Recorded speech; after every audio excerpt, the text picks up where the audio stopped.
à ce qu'on nous prenne tout le temps pour des mecs. Les hommes, en fait, ils peuvent parler sur deux tons. Ils peuvent parler comme ça, ou ils peuvent parler comme ça.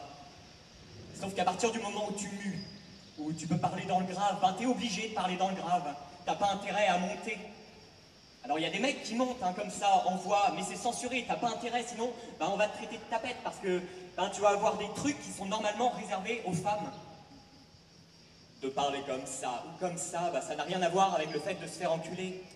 Alors pourquoi tapette? Non, c'est pas tapette là, c'est femme. Un homme, c'est une non-femme, c'est ridicule.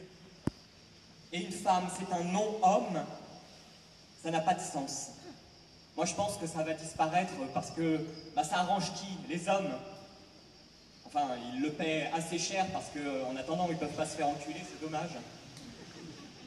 Ils sont pas censés être sensibles, ils sont pas censés être tout ça. C'est qu'être mec à plein temps, bah, faut passer des heures avec ses potes, à boire de la bière, à s'intéresser au football. Ça opère l'emploi du temps quand même. Je veux dire, on peut pas s'intéresser aux arts, à la psychologie, tout ça. Bon, il commence. Sauf si on est bourgeois. Alors si on est bourgeois, on a le droit d'être cultivé. On a le droit d'être fin, on a le droit d'être sensible, ça rentre dans la distinction. Là aussi, c'est un truc dégueulasse des classes dominantes. C'est que la définition du mec, elle opprime le peuple. D'un autre côté, c'est aussi ça, c'est aussi pour ça que c'est mignon. Hein, c'est qu'ils sont en adéquation complète avec un héros, les garçons du peuple. C'est des héros tous parce que c'est des garçons. Alors que les bourgeois, les mecs bourgeois, ils savent que ça n'existe pas, l'homme.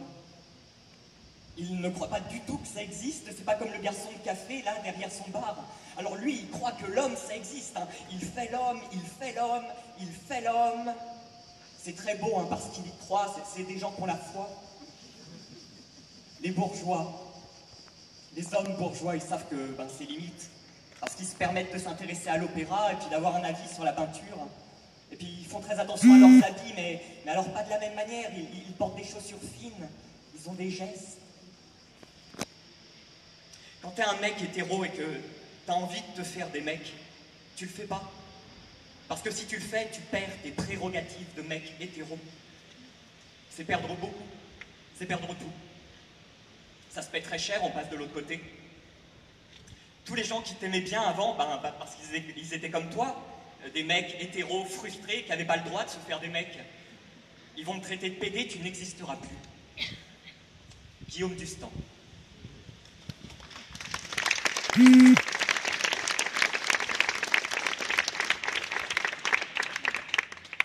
Au moment où le drag king sort dans l'espace public, il permet de faire réfléchir et dévoiler la construction du genre et aussi le privilège que le genre véhicule.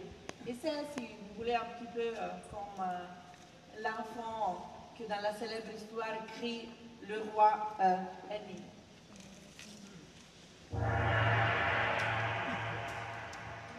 Correspondre à ce que Nirmal Pouvard définit la norme somatique non déclarée, c'est-à-dire la masculinité blanche, permet d'accéder à une dimension privilégiée de l'espace public.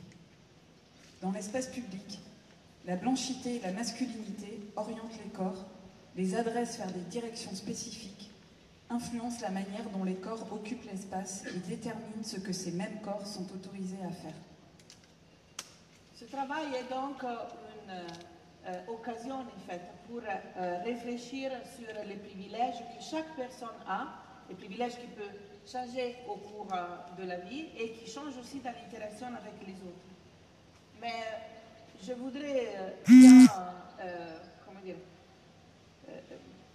bien remarquer le fait qu'il ne s'agit pas de créer un sens de culpabilité, en fait, de dire que, bon, alors, moi, en tant que mec, cisgenre, blanc, etc., qu'est-ce que je vais faire, je ne peux rien faire, ou alors je suis l'oppresseur.